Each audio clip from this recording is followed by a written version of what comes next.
संत एक परिवार में करता है कल्याण, खुद का कल्याण वह करे औरों का करता है कल्याण।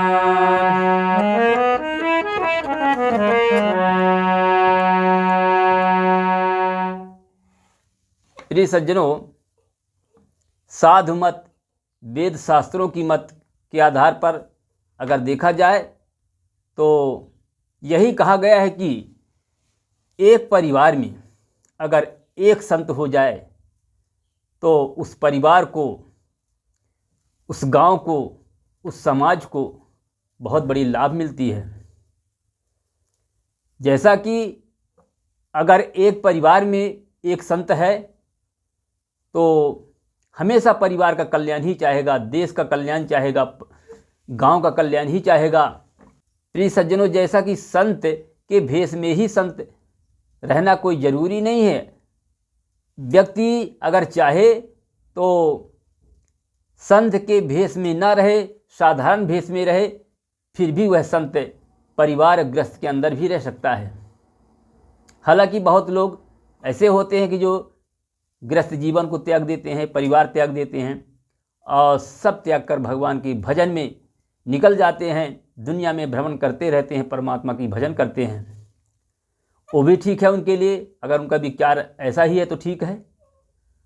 पर अगर हम यह नहीं कर सकते, घर के अंदर, परिवार के अंदर रहना चाहते हैं और एक संत बनकर रहना चाहते हैं तो रह सकते हैं। हाँ, जैसा कि लक्षण संत का प्योर होना चाहिए, कर्तव्यनिष्ठ होना चाहिए। एक संत का जैसा लक्षण होता है, ईमानदार, सच्चाई काम करने वाला और सभी का हित चाहने वाला, किसी का भेदभाव न रखने वाला, कौन छोटा है, कौन बड़ा है, कौन गरीब है, कौन अमीर है, कौन किस जात का है, ये जात पात का भी भेद नहीं होना चाहिए।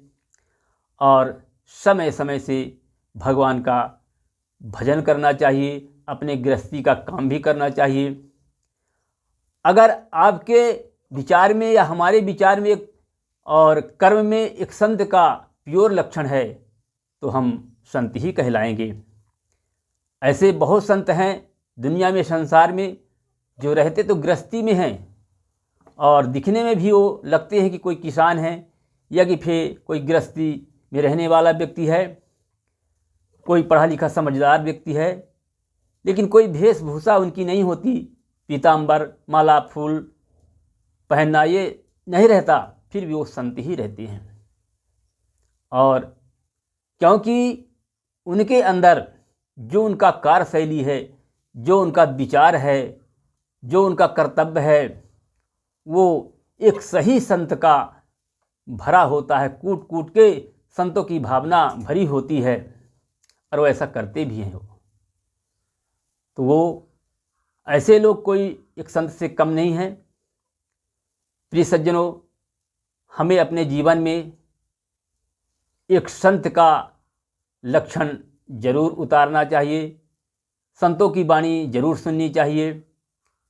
कोई पढ़ा लिखा विद्वान है, उसकी वाणी जरूर सुनना चाहिए और हमेशा अच्छे कार्य पर अपनी मन को लगाएं और गलत कार्य पर कभी ध्यान ही न दें, सोचे ही ना।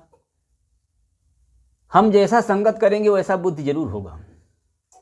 चाहे हम कितना समझदार क्यों ना हो, पर अगर खराब व्यक्तियों का संगत करेंगे तो धीरे धीरे कुछ न कुछ असर आने लगेगी और एक दिन हम भी खराब हो जाएंगे। अगर हमारे जीवन में हम अच्छा चाहते हैं कि हम अच्छा जीवन बनाएं, एक पवित्र जीवन बनाएं, तो हमें अच्छे लोगों का ही संगत करना पड़ेगा। अच्छे लोगों का मतलब है जिनके विचार अच्छे हों, जिनके उद्देश्य अच्छे हों, जिनके कर्म अच्छे हों, वो अच्छे हैं। धन से, गरीब से, अमीर से, इसमें कोई अच्छाई की ताल्लुकात नहीं होती। प्रिय सज्जनों, आज के वीडियो में बस इतना ही। फिर मिलूंगा अगले वीडियो में। जय हिंद, जय भारत, जय श्री राम।